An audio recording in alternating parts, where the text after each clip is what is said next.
முகுந்தன் முரளி.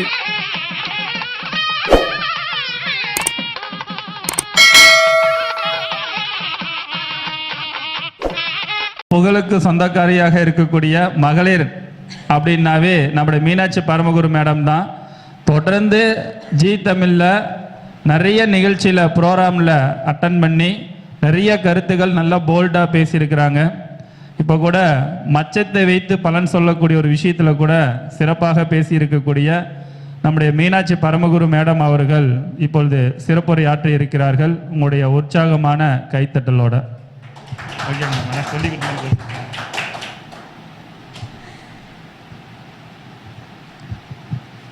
அனைவருக்கும் இனிய மாலை வணக்கம். மகிழ்ச்சி ஆராய்ச்சி அறிவகத்தினுடைய ஒரு கருத்தரங்கத்தில் உங்கள் எல்லாரையும் சந்திக்கிறதுல ரொம்ப மகிழ்ச்சி. ரொம்ப சிறப்பான ஒரு கருத்தரங்கம். காலையிலேருந்து நிறைய எல்லாருமே பேசிட்டாங்கன்னு நினைக்கிறேன். அட்மோஸ்ட்டு இப்போது சகோதரி கனிமொழி அவர்கள் சிறப்பாக ஆத்மகாரகன் அமர்த்தியகாரகன் பற்றி தன்னுடைய ஒரு உரையை கொடுத்துருந்தாங்க. இடையிலே மறைச்சிட்டாங்கன்னு நினைக்கிறேன்க்கா. பாதியிலே அருவியை தடை பண்ணிட்ட மாதிரி இருந்துச்சு. அப்படி தானே? பாதியில் பேசிகிட்டு இருக்கும் போதே வந்துட்டாங்க. அமர்த்தியகாரகன் அப்போ தான் ஸ்டார்ட் பண்ணியிருந்தீங்க, பாதியிலே முடிச்சிட்டாங்க. ஓகே, ஃபுல்லாக முடிச்சிங்க. பரவாயில்ல.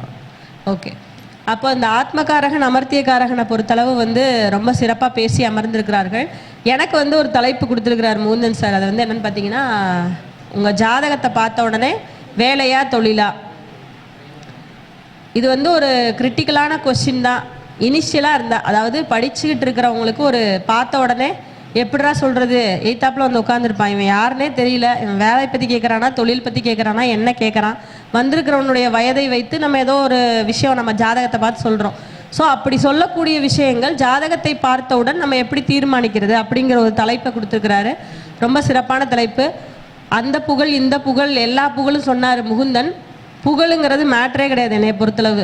உங்ககிட்ட ஜாதகம் பார்த்து எவ்வளோ பேர் வாழ்க்கையில் முன்னேறி இருக்கிறாங்க, நல்லா இருக்கிறாங்க, அது மட்டும்தான் வேணும்.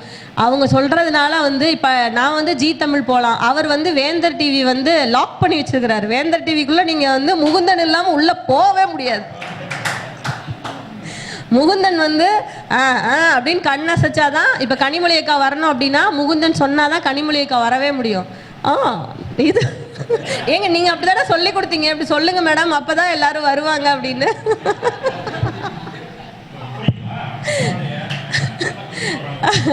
அதனால ஒரு டிவிக்கு போறது அப்படிலாம் கிடையவே கிடையாது. இப்போ எனக்கு பரணி சாரை நல்லா தெரியும். சார் இப்போ அடுத்த தடவை மேடம் நீங்க டிவிக்கு போறப்போ சொல்லுங்க, நானும் வரேன். இப்போ அண்ணா சௌரிராஜன் அண்ணா தெரியும், தங்கராஜ் அண்ணாவை தெரியும், எத்தனை வருஷம் எக்ஸ்பீரியன்ஸ் அண்ணா.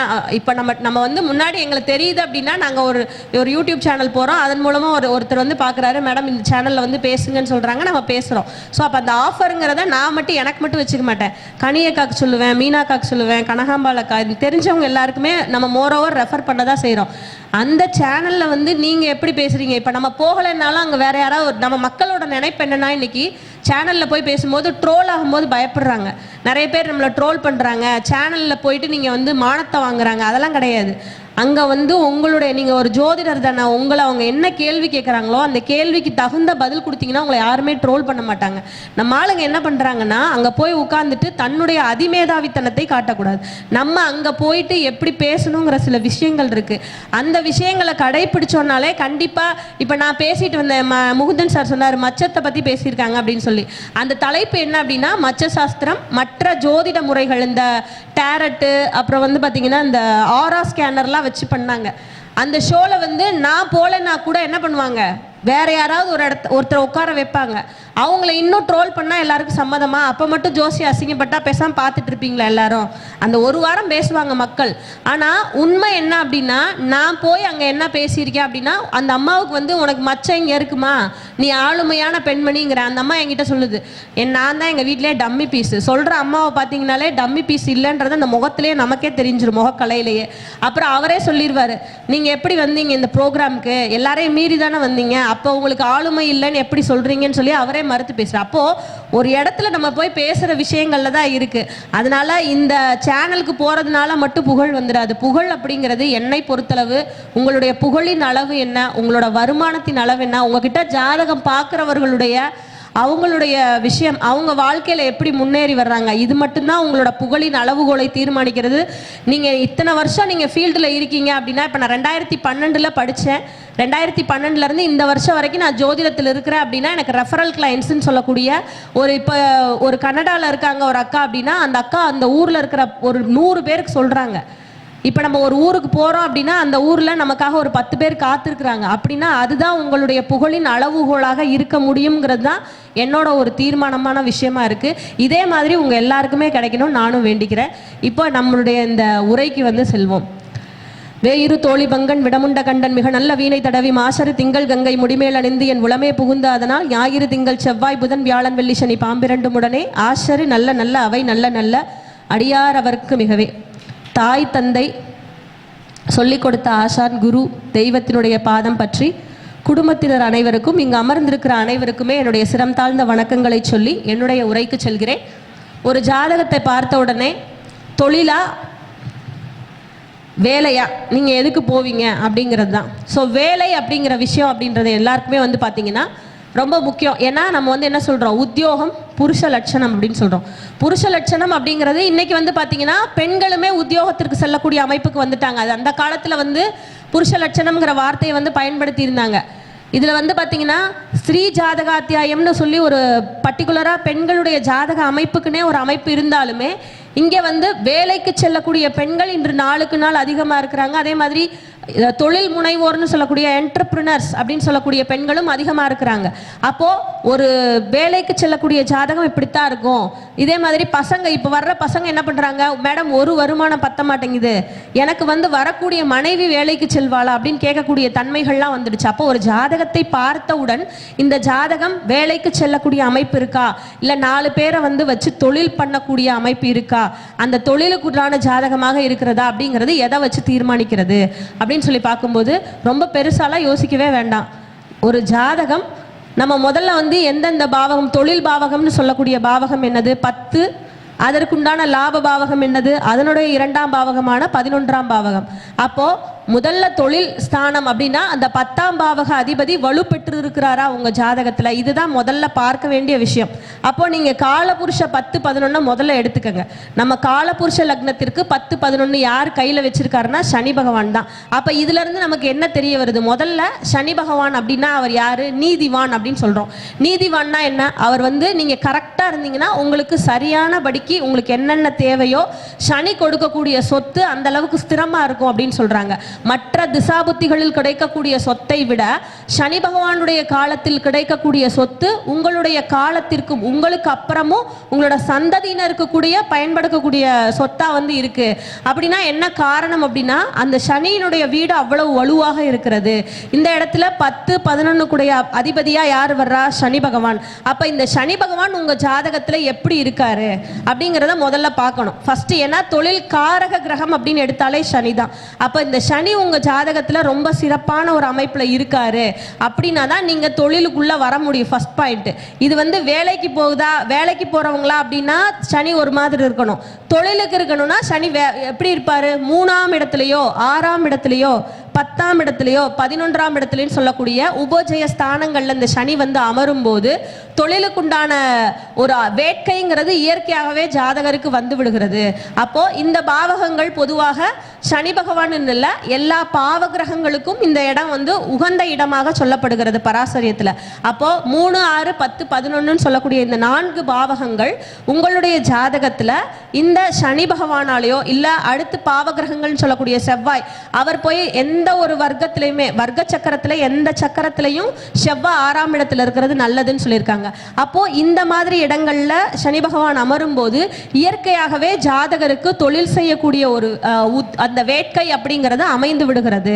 அதுக்கப்புறம் அந்த சனியினுடைய ஸ்திதி இந்த ஜாதகத்துல இந்த 3ஆம் இடம் என்னவா வருது, 6ஆம் இடம் என்னவா வருது அப்படிங்கிறதையும் பார்க்கணும். இப்போ காலபுருஷனுக்கு அடுத்து 3, 6 என்னவா வருது அப்படின்னு பார்த்தீங்கன்னா புதனுடைய தன்மை. ஏன்னா ஒன்று வேலைக்கு போகணும், இல்லைன்னா தொழில் பண்ணணும். அப்போ வேலைக்கு போகணும்னா நம்ம 6ஆம் பாவகத்தை தான் ஒரு மனிதனுடைய வேலை அப்படின்னு சொல்கிறோம். அப்போ அந்த 6ஆம் இடத்துல உச்சம் பெறக்கூடிய கிரகமான புதனையும் நம்ம எடுத்துக்கணும். ஏன் அப்படின்னா ஒரு வேலைக்கு போனாலும் சரி, தொழில் பண்ணாலும் சரி, ரெண்டுக்கும் உங்களுக்கு தேவை வந்து அறிவினுடைய நுணுக்கங்கள்.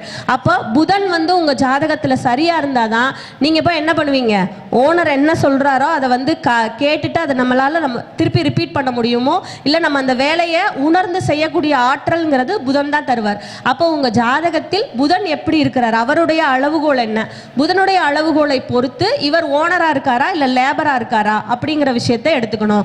அப்போ பொதுவாக இந்த புதன் வந்து 6ஆம் இடத்திற்கு அதிபதியாக வருகிறார். 3, 6க்கு அதிபதியாக வரக்கூடிய இந்த புதன் உங்கள் ஜாதகத்தில் எப்படி இருக்காரு அப்படிங்கிற அமைப்பை பொறுத்து தான் இவர் நீங்கள் வேலைக்கு போகிறவரா இல்லை நீங்கள் தொழில் பண்ணுறவங்களா அப்படின்றது பார்க்கலாம். அதே மாதிரி இதில் சில பேர் கேட்பாங்க, வேலைக்கு போகிற தன்மையிலேயே அரசாங்க வேலை இருக்கிறதா, எனக்கு வந்து அரசாங்க வேலை கிடைக்குமா அப்படிங்கிறாங்க. அப்போ அரசாங்க வேலைக்குரிய காரக கிரகங்களாக நம்ம எதை பார்க்குறோம் அப்படின்னு பார்த்தீங்கன்னா சூரியன், செவ்வாய், குரு. இது ரொம்ப மேஜராக நீங்கள் எடுத்துக்கோங்க.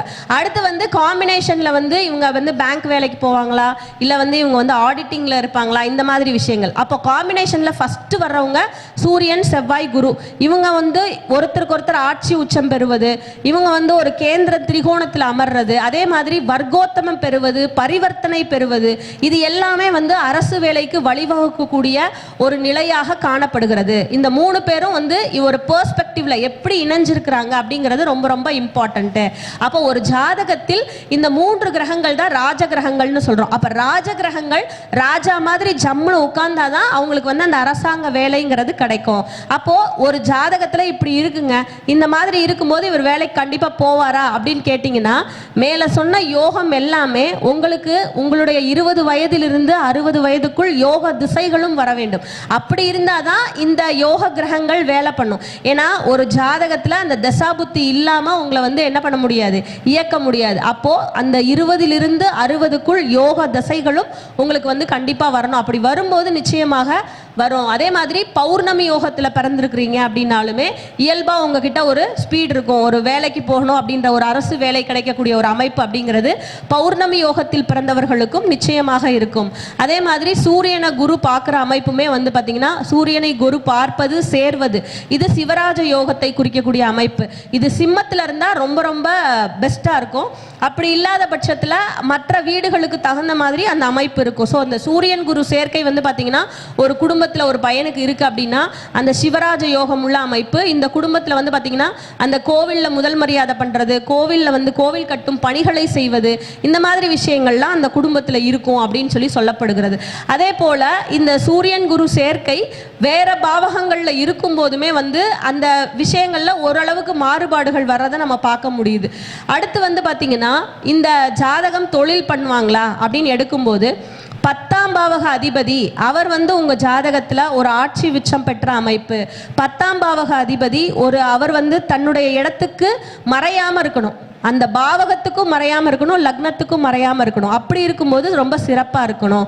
10ஆம் பாவக அதிபதி மட்டும் நல்லா இருந்தா போதுமா, 11ஆம் பாவக அதிபதியும் என்ன செய்யணுங்க, அவரும் வந்து இந்த ஜாதகத்தில் சிறப்பான ஒரு அமைப்புல இருக்கணும். அவரும் மறையாம ஒரு உச்சம் பெறக்கூடிய நிலை இந்த மாதிரி எல்லாம் இருக்கு. குரு பார்வை பெறுவது இப்படிலாம் இருக்கும்போது சிறப்பான ஒரு அமைப்பாக இருக்கும்.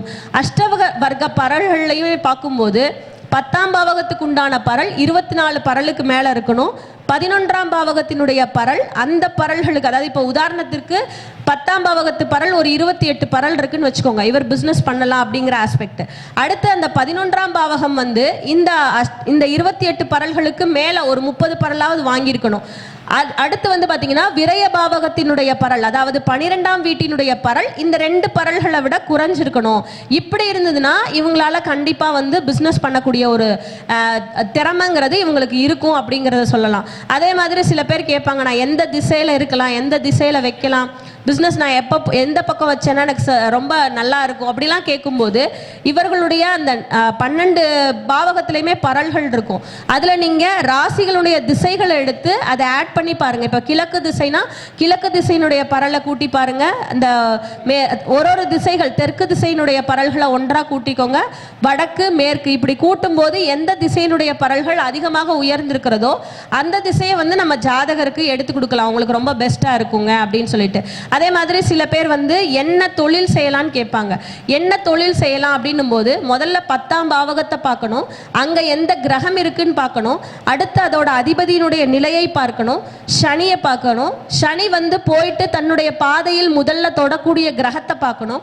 அதே மாதிரி இந்த இவருக்கு திரிகோணத்தில் சனியினுடைய திரிகோணத்தில் என்ன கிரகங்கள் இருக்கு அப்படிங்கிறதையும் பார்த்து தான் அவருடைய தொழிலை நம்ம தீர்மானம் பண்ணி கொடுக்கணும். இப்போ உதாரணத்திற்கு சனிக்கு திரிகோணத்தில் சந்திரனே வந்தார் அப்படின்னா இவர்களுக்கு அன்றாடம் நீங்கள் வந்து ஒரு காய்கறி கடையோ இல்லை இன்னைக்கு காலையில் நம்ம வந்து ஃப்ரெஷ்ஷாக இருக்கு, சாயங்காலம் அது வந்து இதாகிடுது, அப்படி அந்த என்னென்னா இறைச்சி அதே மாதிரி காய்கறி இந்த மாதிரி விஷயங்களை வந்து நீங்கள் அவங்களுக்கு எடுத்து தரும்போது அவங்களுக்கு ரொம்ப பெஸ்ட்டாக இருக்கும். ஏன்னா இந்த சனி சந்திரன் தொடர்பு வரும்போது இவர்களுக்கு பால் பொருட்கள், மளிகை கடை, இந்த மாதிரி இன்னைக்கு காலையில் ஸ்டார்ட் பண்ணுறோம், நைட்டு வந்து க்ளோஸ் பண்ணுறோம், இந்த மாதிரி ஒரு சில்லறை பொருட்கள் வியாபாரம் வந்து இவங்களுக்கு ரொம்ப இதாக இருக்கும். அதே நேரத்தில் இவங்களுக்கு இந்த புணர்வு தோஷம் இருக்கிறதுனால நம்ம அதற்கு உண்டான ஒரு நிவர்த்தியாகவும் இருக்கும் இவங்களுக்கு.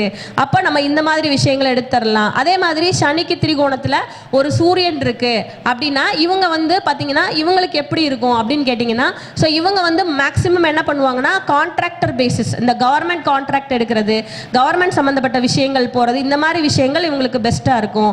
அதே மாதிரி சனி செவ்வாய் காம்பினேஷன் வந்துருச்சுன்னா இது சீருடை பணி குறிக்கிறது. இது வந்து மோரோவர் வந்து பார்த்தீங்கன்னா ஒரு நல்ல இந்த காம்பினேஷன் வந்து ரொம்ப ஹை டிகிரியில் இருக்குது, ரொம்ப சிறப்பாக இருக்குது அப்படின்னா இவங்க ஒரு காவல்துறையிலையோ இல்லை ஒரு இராணுவ தளபதியாக போகக்கூடிய தன்மை.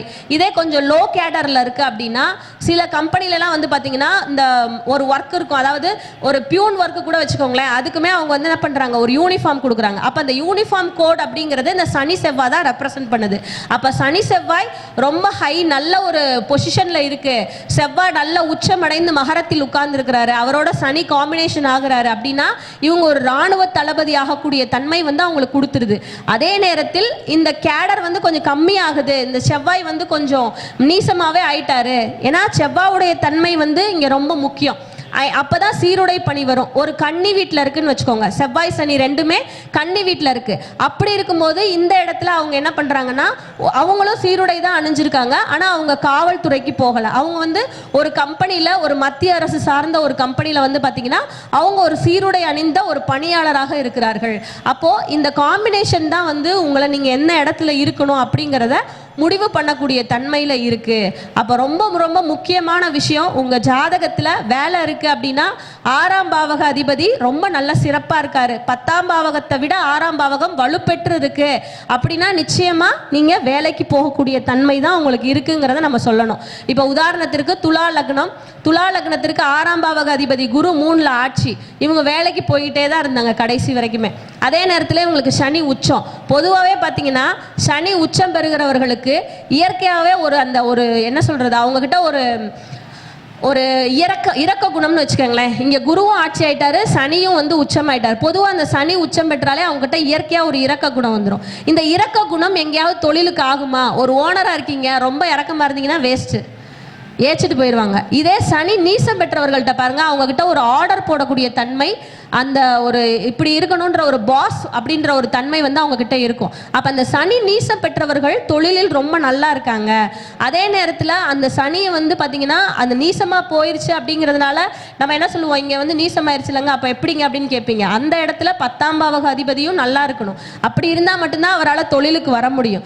அதே நேரத்தில் திசா புத்தியும் உங்களுக்கு ரொம்ப சப்போர்ட்டிவா இருக்கணும். இப்போ அதுக்கு உதாரணம் வந்து பார்த்தீங்கன்னா அம்பானி அவர்களோட ஜாதகம் எடுத்துக்கோங்க. முகேஷ் அம்பானி 2 பேர் இருக்காங்க, அண்ணன் தம்பி 2 பேர். இதுல தம்பி வந்து இப்ப ரொம்ப இதாகி போயிட்டாரு, அதுக்கு அவரோட ஜாதகம் ஒரு காரணம் தான். இப்ப நீங்க முகேஷ் அம்பானி ஜாதகத்தை எடுத்துக்காட்டா எடுத்து பாருங்க, இன்னமுமே வந்து அவ்வளோ ஒரு சிறப்பா இருக்காரு. ஒரு ஆள் அம்பு படை சேனை அப்படின்னா அது அவர்கிட்ட தான் இருக்கணும். ஏன்னா அவருக்கு வந்து துலா லக்னம், அந்த 10 குடையவன் வந்து ரொம்ப சிறப்பா இருப்பாரு. சூரியன் வந்து உச்சம் பெற்ற அமைப்பு, 11ஆம் பாவக அதிபதி, அது பாதகாதிபதியில அப்புறம் அடுத்த கான்செப்ட் அந்த லாபாதிபதி போய் உச்சம் பெற்ற அமைப்புல இருப்பார். இதெல்லாம் இந்த சிம்மத்தில் அமர்ந்த குரு எல்லாரையும் கண்ட்ரோல் பண்ணிட்டு இருக்கும். லக்னத்துக்கு 3ல சந்திரன் இருக்கும். எப்பயுமே நம்ம வந்து என்ன சொல்லியிருக்கோம், இந்த சந்திரனுக்கு சூரியனுக்கு 2 பேத்துக்குமே இந்த 3, 6, 10, 11 இஷ்டமான ஸ்தானங்கள். அப்போ சந்திரன் துலா லக்னத்திற்கு 3ல் அமர்ந்திருக்கிறார். இந்த சந்திரனை சிம்மத்தில் அமர்ந்த குரு தன்னுடைய 5ஆம் பார்வையா பார்க்கிறார். அதே மாதிரி அந்த 11ஆம் பாவ அதிபதியான சூரியனை இந்த சிம்மத்தில் இருக்கக்கூடிய குரு தன்னுடைய பார்வையால பார்க்கிறார். அப்போ இந்த ஜாதகம் எவ்வளவு உயர்வு பெற்றிருக்கிறது அப்படிங்கிறத நம்ம ரொம்ப நோட் பண்ணணும். ஏன்னா முகேஷ் அம்பானி வீட்டில் வேலைக்கு இருக்கவங்க கூட டபுள் டிகிரி படிச்சவங்க தான் உள்ள வேலைக்கு இருக்காங்க. அப்போ ஒரு ஜாதகம் எவ்வாறு உயர்வு பெறுகிறது, ஏன்னா நம்ம இப்போ ஒரு ஜாதகத்துல செவ்வாய் தான் வந்து நம்ம என்ன சொல்றோம், சீருடைக்கு காரகன், ஒரு போலீஸா இருக்காரு, ஒரு இதா இருக்காரு அப்படின்னு சொல்றோம். ஆனா அந்த செவ்வாய் என்ன நிலையில இருக்காரு, எவ்வளவு ஹைட்டா இருக்காரு. இப்ப பார்த்த உடனே சொல்லிடலாம் அண்ணனுக்கு வந்து செவ்வாய் ரொம்ப ஸ்ட்ராங்கா இருக்குன்னு சொல்லிட்டு. இல்ல உங்க ஜாதகத்துல ஸ்ட்ராங்கா இருக்குன்னு சொல்றேன், பார்த்த உடனே சொல்லலாம். இப்போ இவரை பார்த்த உடனே நான் சொல்கிறேன் ரொம்ப ஜாதகத்தில் உங்கள் ஜாதகத்தில் செவ்வாய் வந்து நல்ல டபுள் ஸ்ட்ராங்காக இருக்குது அப்படின்னு சொல்கிறேன். உண்மைங்களா? கரெக்டா? இல்லை நான் சொல்கிறேன், நான் வந்து ஒரு விஷயத்தை அவரை வந்து நான் ரொம்ப நேரம் பார்த்துட்டு இருந்ததுனால சொல்கிறேன். உங்களை நான் பார்த்தேன்னா கொஞ்சம் நேரம் கழிச்சு சொல்லிடுவேன். ஓகேங்களா? அவரை மகரத்தில் இருக்குது, புரியுதுங்களா? ஸோ அப்போது நான் அவரை வந்து அப்போ பார்க்கும்போது என்னோட ஃபோக்கஸில் இருந்தார். ஓகேங்களா? உங்களுக்கும் நல்லா தான் இருக்கும், ஏன்னா உங்கள் பல்வரிசை ரொம்ப நல்லா இருக்குது. புரியுதுங்களா? செவ்வாய் நல்லா இருந்ததுன்னா பல்வரிசை ரொம்ப சிறப்பாக இருக்கும். அதே மாதிரி ஆளுமையாக இருப்பாங்க. இன்னொரு விஷயம், அவர் கால் மேலே கால் போட்டு உட்கார்ந்துருந்தார். புரியுதுங்களா? கவனிக்கணும், எல்லாத்தையுமே நம்ம வந்து கவனிச்சுக்கிட்டே இருக்கணும். புரியுதுங்களா? அப்போ அந்த தன்மை, அந்த தோரணைங்கிறது இயல்பா வந்துடும். அப்போ ரொம்ப நல்லா இருக்கிறவங்க வந்து ஆட்டோமேட்டிக்கா அந்த ஹையர் பொசிஷனுக்கு போயிடுவாங்க. ஒரு கடையில ஒரு ஓனர் வந்து இருக்காரு, 10 பேர்ல யார் ஜூட்டிக்கா இருக்கா, நல்லா ஸ்பீடா இருக்கா, இந்தாப்பா சாவின்னு அவன் கையில தான் தருவார். சும்மா தூங்கி விழுந்துட்டே இருக்கவங்க கையில கொடுக்க மாட்டார் இல்லையா? அப்ப இந்த செவ்வாய் இருக்கிறவங்க, நீங்க சித்திரை நட்சத்திரம், இந்த மிருகசீரிஷம் இவங்கெல்லாம் பாருங்களா, ஓடிட்டே இருப்பாங்க. அதுவும் இந்த சித்திரை நட்சத்திரத்து பிள்ளைங்களை பிடிக்கவே முடியாது, கட்டி வச்சிருவாங்க வீட்டில். ஏன்னா அந்த ஸ்பீட் இருக்கும் அவங்க கிட்ட. அப்போ அந்த செவ்வாய் வந்து உங்களுடைய ரத்த ஓட்டத்திற்கு காரகமாகிறார். அதனால தான் அந்த 10ஆம் பாவகத்தில் செவ்வாயை கொண்டு உச்சம் கொடுத்துருக்குது. புரியுதுங்களா? அப்போ செவ்வாய் வந்து எங்கே நீசம், 4ல் நீசம். வீட்டில் போய் நீங்கள் நிம்மதியாக தூங்கினா போதும், அங்கே உங்களோட புஜபல பராக்கிரமத்தை காட்ட தேவையில்லை. ஆனால் தொழில் பாவகமான 10ஆம் இடத்தில் சனியினுடைய காரக வீட்டில் செவ்வாய் உங்களுடைய புஜபல பராக்கிரமத்தை காட்டித்தான் ஆகணும். நீங்கள் ஸ்பீடாக இருந்து தான் ஆகணும். அப்போ தொழில் நல்லா இருந்தால் தான் நீங்கள் போய் வீட்டில் என்ன பண்ண முடியும், குருன்னு சொல்லக்கூடிய பணம் உங்கள் வீட்டில் நல்லா இருக்கும். பெரும் பணம்னு சொல்லக்கூடிய 4ஆம் இடத்துல குரு ரொம்ப நல்லா இருப்பார், வீட்டில் நிம்மதியாக நீங்கள் தூங்க முடியும். அப்போ இந்த 10 ரொம்ப சிறப்பாக இருந்தால் தான் 4 ரொம்ப சிறப்பா இருக்கும். எல்லாமே வந்து ஒண்ணுக்கு ஒண்ணு நீங்க பேலன்ஸ் தான். இந்த இடத்துல கரெக்டா வெயிட் போடலைன்னா அந்த இடத்துல வெயிட் என்ன பண்ண முடியாது, பேலன்ஸ் ஆகாது. ஸோ எல்லாமே காலபுருஷ தத்துவத்துல எல்லாமே ரொம்ப சிறப்பா கொடுக்கப்பட்டிருக்கிறது தான். அடுத்து வந்து பார்க்கும்போது 11ஆம் பாவகம். இந்த 11ஆம் பாவகம் வந்து என்ன சொல்லுவோம், இது வந்து லாப பாவகம். ஒரு பணம் வந்துட்டாலே என்ன பண்றாங்க, இந்த 11ஆம் பாவகம் ரொம்ப இயங்க ஆரம்பிச்சிருச்சுனாலும் பிரச்சனை, 11ஆம் பாவகம் இயங்கலைனாலும் பிரச்சனை. அப்போ அதை கரெக்டாக மேனேஜ் பண்ணக்கூடிய தன்மைங்கிறது எல்லாருக்குமே இருக்கணும். ஸோ ஒரு தொழிலில் இருக்கேன், எனக்கு சரியாக லாபம், சில பேர்லாம் நான் பார்த்துருக்கேன் தொழில் பண்ணுவாங்க, ஆனால் அந்த தொழிலின் மூலம் லாபத்தை வீட்டில் எடுத்துகிட்டு வர தெரியாது, வீட்டுக்கு கொண்டு வர முடியாது. அதுக்கு காரணம் என்னென்னா அந்த லாபத்தை விட விரயம் வலுத்திருக்கும். அதே மாதிரி ஒரு தப்பான நேரத்தில் ஒரு முகூர்த்தம் சூஸ் பண்ணிடுறது, தசாபுத்தி சரியில்லாத நேரத்தில் எடுத்துடுறது, இந்த மாதிரி நேரங்களில் அவங்களுக்கு பிரச்சனை அதிகமாக இருக்கும். அப்போ அப்படி இருக்கக்கூடிய நேரங்களில் அவங்கள நம்ம வந்து வழிபடுத்தணும். ஸோ பொதுவாக இந்த 11ஆம் பாவகமும் சனியினுடைய கட்டுப்பாடு இருக்குது. ஒன்றே ஒன்று தான் சொல்லுது இந்த உலகம், என்ன, நேர்மையை கடைப்பிடி. சனி பகவான் 2 காரகத்தை வச்சிருக்கிறதுக்கு 10, 11 சொல்லக்கூடிய 2ஐயுமே தன்னுடைய கையில் வச்சிருக்கிறதுக்கு காரணம் என்ன, தொழிலில் எப்பயுமே நேர்மை இருக்கணும், இதில் வந்து உண்மை இருக்கணும். இப்போ நம்ம எல்லாருமே ஜோதிடர்கள் தான். நான் என்ன பண்ணக்கூடாது, கனிமொழி அக்கா வந்து எனக்கு அப்புறம் தான் வந்தாங்க ஃபீல்டுக்கு, சும்மா விளையாட்டுக்கு சொல்லிட்டு இருக்கேன், அவங்களாம் எனக்கு சீனியர் தான், நான் விளையாட்டுக்கு சொல்லிட்டு இருக்கேன். இப்போ வந்து நான் ஒரு ஜோதிடராக இருக்கேன், எனக்கு அப்புறம் தான் ஃபீல்டுக்கு வந்தாங்க, இப்போ வந்துட்டு என்னென்ன ஆட்டம் போடுறாங்க பாரு. அந்த மாதிரி நான் நினச்சேன்னா சனி எனக்கு வைப்பார், ஒன்று மண்டையிலே நச்சுன்னு வைப்பார். அப்போது எப்பயுமே நாம் சார்ந்த துறையில் இருப்பவர்கள் வளரும்போது அதுக்கு வந்து உங்களால் தூக்கி விட முடியாட்டி கூட பரவாயில்ல, அவங்கள கீழே போட்டு அமுக்கிறதுக்கு காரணமாக நம்ம இருக்கவே கூடாது. இதை தான் சனி உணர்த்திக்கிட்டே இருக்கார், வேற ஒன்றுமே கிடையாது. நீங்கள் எந்த துறையில் இருந்தாலும் அந்த துறை சார்ந்த நபர்களை நீங்கள் லிஃப்ட் பண்ண வேண்டாம், நீங்கள் அவங்கள கீழே போட்டு அமுக்காமே இருங்க. அதே மாதிரி இன்னோவேஷன்ஸ் ரொம்ப இம்பார்ட்டன்ட். அதனால தான் இந்த புதனை கொண்டு வர்றாங்க. இன்னோவேஷன்ஸ் அப்படின்னா என்ன அப்படின்னா, உங்கள் துறையில் புதுமையான விஷயங்கள் என்ன இருக்கு? இப்போ பராசரியத்தை படிச்சிருக்கோம். தங்கராஜண்ணா வந்து விதிகள் சொல்லுவாங்க, ஒரு 64 விதிகள் சொல்லிட்டு இருக்காரு எனக்கு தெரிஞ்சு. அந்த 64 விதிகளை நீங்க படிச்சுக்கிட்டீங்கன்னா பொருத்தம் சூப்பரா போட்டுருவீங்கிறத அண்ணனோட பாயிண்ட். ஆமா, நான் இல்லைன்னு சொல்லவே இல்லை. ஆனா அந்த பராசரியத்திலேயே படித்த விதிகளை இப்போ தொட்டியம் பெரியசாமி ஐயாலாம் வந்து பாடல்கள் மூலமாக சொல்லுவாங்க. எல்லாருமே பெரிய பெரியவங்களா இருக்கீங்க, நீங்கள் எல்லாருமே நிறைய விஷயம் படிச்சிருக்கீங்க. ஆனால் இன்னைக்கு துறையில் உங்ககிட்ட வந்து கேள்வி கேட்குறவங்களுக்கு தகுந்த பதிலை நம்மளால் சொல்ல முடியுதா? அவங்க நம்மக்கிட்ட என்ன கேட்க வர்றாங்க, நம்ம அவங்களுக்கு என்ன பதில் சொல்கிறோம், இதுதான் இங்கே ரொம்ப தேவையாக இருக்குது. அவங்கள வந்து இப்போ எப்படி தெரியுமா போயிட்டுருக்கு, உங்கள் வீட்டுக்கு பக்கத்தில் ஒரு பேங்க் இருக்கா, அது வந்து விஜயா பேங்க்னு இருக்கா, அந்த வீட்டுக்குள்ளே வந்து பார்த்தீங்கன்னா உள்ளே போனோடனே மஞ்சள் கலரில் வந்து ஒரு துணி விரித்து வச்சுருக்கீங்களா, அதில் வந்து ஒரு ஃப்ளவர் வாஷ் வச்சுருக்கீங்களா, இப்படி சொன்னீங்கன்னா உங்களை எல்லாருக்கும் ரொம்ப பிடிச்சிருக்கு. அப்போது இதுதான் இன்னோவேஷன்ஸ், வேறு ஒன்றும் கிடையாது. அப்போது உங்கள் தொழிலில் நீங்கள் எப்படி அப்டேட் ஆகுறீங்க, எப்படி புதுமைகளை புகுத்துகிறீர்கள் உங்கள் வாடிக்கையாளருக்கு அதாவது நீங்கள் நான் அப்டேட் ஆகலைன்னா என்னாச்சு, அவுட்டேட்டட் ஆகிடும். நீங்கள் ஒன்று அப்டேட் ஆகலை அப்படின்னா உங்களை அவுட்டேட்டட் ஆக்கிடுவாங்க. அவங்களுக்கு ஒன்றுமே தெரியாதுப்பா, அவங்க இன்னும் பழைய ஆளுப்பா அப்படின்னு சொல்லிட்டு போயிடுவாங்க.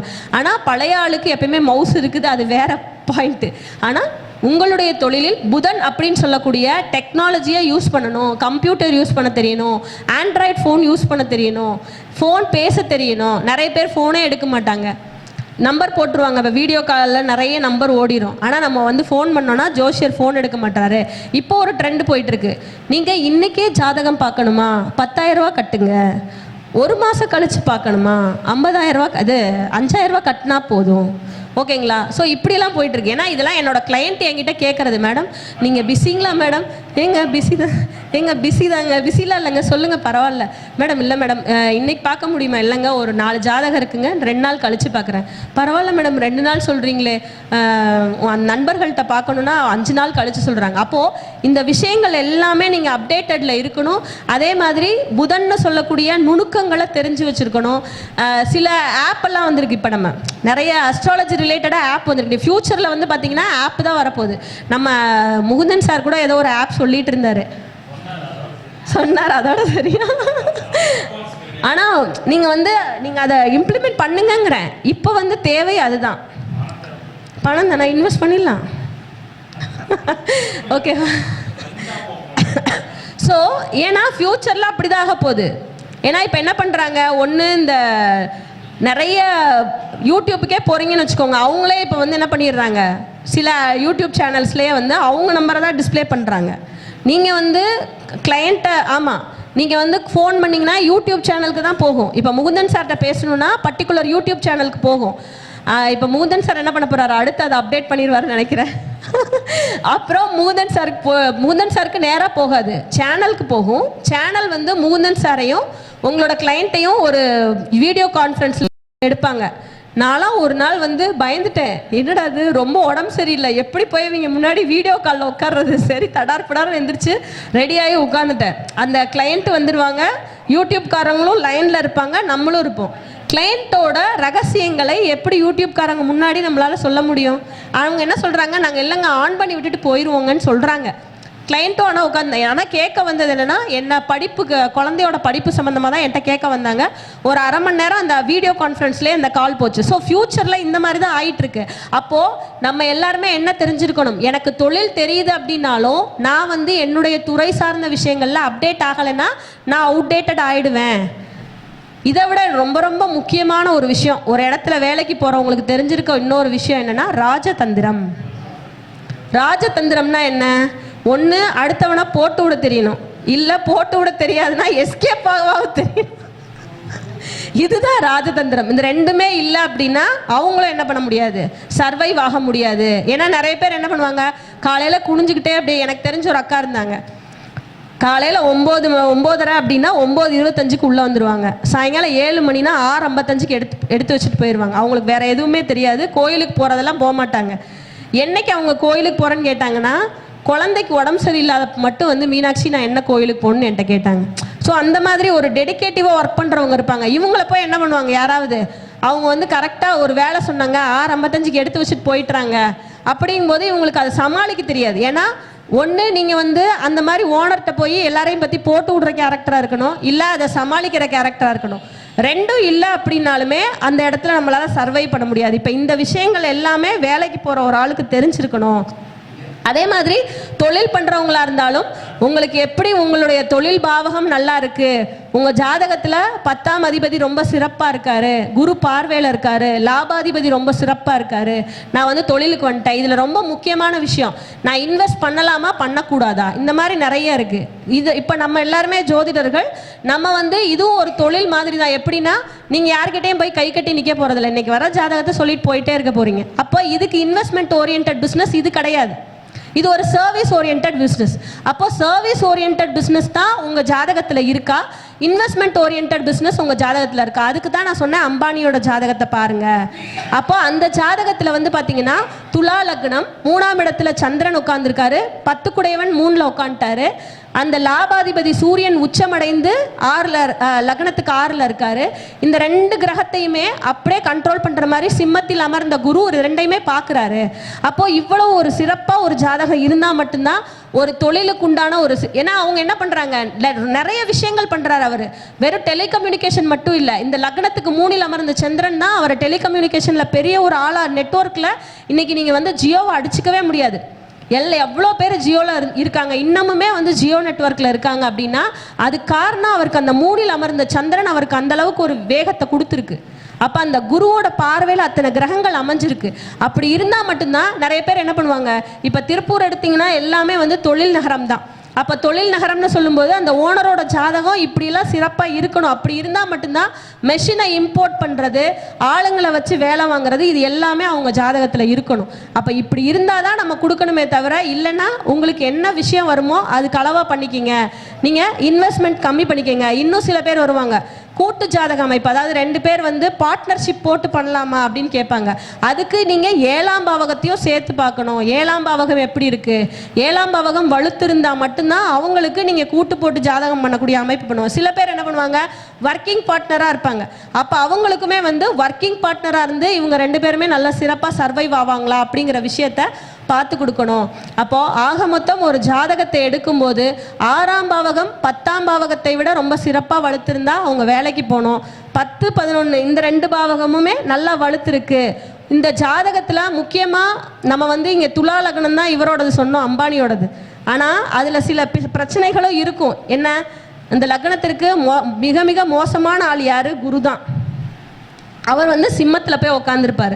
அவர் வந்து சிம்மத்தில் உட்காந்து பார்க்குறாரு. இப்போது இந்த லக்னத்திற்கு ஒரு நல்ல கிரகம் கிடையாது குரு. ஆனாலும் அவர் என்ன பண்ணுறாரு, அவர் தன்னுடைய பார்வை பலத்தினால இவரை ஒரு சிறப்பான நிலையில் வச்சிருக்காரு. அப்போ அதற்குண்டான விஷயங்கள் அவங்க ஜாதகத்தில் ப்ளஸ் மைனஸ் ரெண்டுமே இருக்கும். நம்ம எடுத்து தரது தான். இப்போ இன்னொரு ஜாதகம் பாருங்கள், விருச்சிக லக்னம், 10 குடைய சூரியன் வந்து 2ல், புதன் கூட, வாக்கால பிழைக்கக்கூடிய தொழில் அப்படிங்கும்போது அப்போ அவங்களும் வந்து அஸ்ட்ராலஜி ப்ளஸ் வந்து அட்வொகேட்டு எல்லாமே பண்ணுறாங்க. இவங்க என்ன பண்ணுறாங்கன்னா, என்கிட்ட இன்வெஸ்ட்மெண்ட்ஸ் பண்ணலாமான்னு கேட்டாங்க. இன்வெஸ்ட்மெண்ட்ஸ்னால் லேண்ட் மேலே இன்வெஸ்ட்மெண்ட் பண்ணி இந்த அதாவது மணி வந்து அவங்களுக்கு வந்து இதுக்கு கொடுக்குறது, வட்டிக்கு கொடுக்குறது, இந்த பிஸ்னஸ் பண்ணலாமா அப்படின்னு கேட்டாங்க. ஏன்னா இவங்களுக்கு 5ல் இருந்தது குரு. அப்போ 5ல் குரு நல்லா இருக்குல்லங்க, நாங்கள் வந்து கொடுக்கலாமா அப்படின்னு கேட்கும்போது கண்டிப்பாக கொடுத்தா வராது. ஏன்னா இவங்க திசாபுத்தி நல்லா இருக்கும்போது பணம் கொடுக்கறதுக்காக கேட்குறாங்க. இது எப்போ அப்படின்னா புதன் திசையினுடைய கடைசி அமைப்பில், புதன் திசையோட கடைசி அமைப்பு ரொம்ப நல்லா நிறைய பணம் இருக்குங்க, என்னோடது இருக்குது, எங்கள் ரிலேஷன்ஸோடது இருக்குது, நான் பணத்தை கொடுக்குறேன்னு சொல்லி கேட்குறாங்க. கேது திசையில் மாட்டிக்குவீங்கன்னு சொல்கிறோம். அப்போ மாட்டிக்குவீங்கன்னு சொல்லும்போது இவங்க வந்து என்ன பண்ணிட்டாங்கன்னா, மோரோவர் நம்மக்கிட்ட கேட்குறதுக்கு முன்னாடியே 3-4 ஃபைல் மூவ் ஆயிடுச்சு. இன்ன வரைக்கும் அந்த பணத்தை வாங்க முடியல. இது நமக்கு தெரிஞ்ச கிளையண்ட்டு தான். புரியுதுங்களா? அப்போது ஒரு ஜாதகத்தில் நம்மளா வந்து சில பேர்கிட்ட கேட்டுட்டு இந்த வலுவாக இருக்குது கிரகம், ரொம்ப நல்லா இருக்குது, விருச்சிக லக்கணம் தான், 5ல் தான் குரு இருக்குது, ரொம்ப சிறப்பாக இருக்குங்க, நான் வந்து ஃபினான்ஸ் பண்ணுறேன்னு பண்ணணும் போது தசாபுத்திகளோட அடிப்படையில் கேது திசை வந்தோடனே ஃபுல்லாக லாக் ஆகிட்டாங்க. இப்போ அவங்களுக்கு தேவையான பணம் கூட வாங்கினவங்க பூரா வச்சுக்கிட்டு தரமாட்டுறாங்க. ஆனால் என்னென்னா லேண்ட் இருக்குது, லேண்டு மேலே தான் கொடுத்துருக்காங்க. இருந்தாலும் அந்த லேண்டை வச்சுட்டு இவங்களால இப்போ இவங்களுக்கு பணம் தேவைக்கு என்ன பண்ண முடியும், ஒன்றுமே பண்ண முடியாது. இதை விட கொடுமை என்னென்னா, கொடுத்தவன் பூரா இந்த இருக்கு இடம்னு சொல்லி ஏமாற்றி உள்ள இருக்க இடத்த கொடுத்துட்டு போயிட்டான். எப்படி ஏமாந்துருக்காங்கன்னு பாருங்கள். அப்போது இந்த விஷயங்களில் கவனம் வந்து இல்லாமல் போயிடும். பணம் நிறைய இருக்கு, அந்த நேரத்தில் நம்ம ஏதோ ஒன்று பண்றோம்னு பண்ணும்போது விஷயங்கள்ல கவனம் இல்லாம நம்ம மைண்ட் என்ன ஆகும், நம்ம மைண்டை வந்து மாத்திடுவாங்க. ஏன்னா அந்த அந்த கிரக கேரக்டராகவே அவங்க மாறிடுறாங்க அந்த நேரத்தில். அப்போ நம்ம சொல்லும்போது அதுக்கப்புறம் தான் இதை விட அதுக்கப்புறமும் ஒன்று கேட்டார். இந்த ஆன்லைனில் வருது இல்லைங்களா, ஆன்லைனில் ஒரு இதெல்லாம் இருக்கும், ஷேர் இன்வெஸ்ட்மெண்ட் பண்ணுற மாதிரி. ஷேர்னா நீங்கள் ஒரு பொருள் இருக்கும், அந்த பொருளை நீங்கள் இன்றைக்கி வாங்குவீங்க, இவ்வளோ ஷேர் போட்டு வாங்கிடுவீங்க, அது ஒரு குறிப்பிட்ட நாள் கழித்து உங்களுக்கு மந்த்லி இன்கம் மாதிரி தருவாங்க. இதில் என் ஃப்ரெண்டு போட்டான், நானும் 5 லட்சம் போடுறேன்னாரு. கேட்ட நேரத்துக்கு நான் ஜாமக்கோல் தான் போட்டேன், உங்கள் ஜாதகம் எனக்கு தெரியும், ஜாமக்கோல் போட்டு சொல்கிறேன், இது பணம் லாஸ் தான் ஆகும்னு. அப்பையும் கேட்கவே இல்லை. ஃப்ரெண்டோட நம்பிக்கையின் பேரில் 1 லட்சம் போட்டாங்க, 2 வாரத்துக்குள்ளே கோகையாவாயிருச்சு. ஸோ இப்போ நம்ம ஜோதிடரே சொன்னால் கூட என்னது, ஒரு நம்பிக்கையின் பேரில், நட்போட நம்பிக்கையின் பேரில் பண்ணிட்டு இப்போ வந்து அவர் அந்த ஜாதகர் வந்து என்ன பண்ண மாட்டார், நான் என்ன சொன்னாலும் நான் இப்படி கிழிச்சு தாண்டாத பண்ண தாண்ட மாட்டாங்க. இது இந்த நிகழ்வுகள்லாம் நடந்ததுக்கப்புறம் இந்த 1 லட்சமும் போயிருச்சு. இப்போ 5 லட்சம் போயிருந்தா, மேடம் நான் அப்படி தான் மேடம் நினச்சிக்கிறேன், வேற என்னங்க மேடம் பண்ண முடியும், போனது போயிருச்சு என்ன பண்ணுறது அப்படின்னு தான் கேட்குறாங்க. இப்போது இந்த விஷயங்கள்லாம் எதுக்காகனா, ஒரு நேரம் உங்களை இழுத்துட்டு போகுதுன்னா அது உங்களால் மாற்றவே முடியாதுங்கிறது தான் இங்கே விதி. அப்போது நான் என்ன பண்ணுவேன் அப்படிங்கிறது நானே சில பேர் தீர்மானம் பண்ணிகிட்டே வருவாங்க. நான் இந்த கடை வைக்கலான்ட்டு இருக்கிறேங்க, உன் ஜாதகத்தில் அப்படி இல்லவே இல்லை அப்படின்னா அதை நம்ம தான் பார்த்து சொல்லணும். அப்போது வரக்கூடிய ஜாதகரனுடைய நிலை என்ன, அவர் ஜாதகம் என்ன சொல்லுது, இதையெல்லாம் பார்த்து நம்மளும் வந்து இந்த நேரத்துக்கு தகுந்த மாதிரி நீ இப்படி பண்ணணும். இந்த காலகட்டத்தில் அதையும் முக்கியமாக சொல்ல வேண்டியது இருக்குது. ஜாதகம் தொழில் நீ செஞ்சால் மட்டும் முன்னேறிடுவேன்னு சொல்ல முடியாது. இந்த காலகட்டத்தில் இப்போ இப்படி இருக்குப்பா, இன்னும் அடுத்து வரக்கூடிய ஒரு 10 வருடத்துக்கு சேர்த்து பலன் சொல்ல வேண்டியதாக இருக்குது. இல்லைன்னா என்ன செய்கிறாங்க, ஃபோன் பண்ணி ஏங்க நீங்கள் சொல்லவே இல்லைன்னு நம்மளே தான் கேட்குறாங்க. அதனால் அதையும் சொல்ல வேண்டிய கடமை நம்ம எல்லோருக்குமே இருக்கிறது. அதனால் இப்போது அடுத்து நான் பேசக்கூடியவர்களுக்கு வழிவிட்டு, உங்கள் ஜாதகம் தொழிலா வேலையா எதை தீர்மானிக்கிறது அப்படின்னு எனக்கு தெரிஞ்ச சில கருத்துக்களை பேசியிருந்தேன். இன்னும் 2 ஜாதகம் எடுத்து வச்சுருந்தேன், அதையும் சொல்லிடலாமா? ஒரு 2 ஆண்டு விழா சொல்லிடலாம். ஓகே சரிங்க. அப்போ ஒரு ஜாதகத்தில் ரொம்ப முக்கியம், நம்ம வந்து அம்பானி ஜாதகத்தை சொல்லியிருந்தேன். இதே மாதிரி உங்கள் ஜாதகம் யாருக்காவது டவுட்ஸ் இருந்தாலும் நீங்கள் கேட்கலாம். இப்போ டைம் இல்லைனாலும் நான் கீழே வந்தாவது எக்ஸ்பிளைன் பண்ணிடுறேன். ரொம்ப சிறப்பான ஒரு உரையை இங்கே பேச வாய்ப்பளித்த திரு முகுந்தன் முரளி ஐயா அவர்களுக்கும் அவருடைய குழு உறுப்பினர்களுக்கும் இங்கு அமர்ந்து இவ்வளவு நேரம் பொறுமையாக கேட்டுக்கிட்டு இருந்த உங்கள் எல்லாருக்குமே என்னுடைய சிறந்தாழ்ந்த நன்றியை காணிக்கையாக்கிறேன். இதை யூடியூப் வழியாக பார்த்துட்டு இருக்க நேயர்கள் அனைவருக்குமே என்னுடைய நன்றியை காணிக்கையாக்கிக் கொள்கிறேன். வாழ்க வளமுடன். மிக மிக அற்புதமான ஒரு கருத்தை இங்கே பதிவு செய்திருக்கிறார்கள்.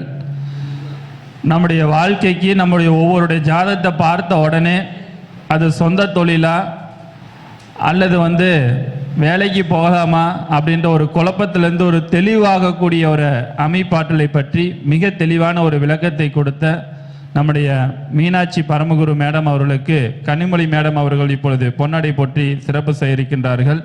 உங்களுடைய உற்சாகமான கைத்தட்டலோட போடுங்க, போடுங்க.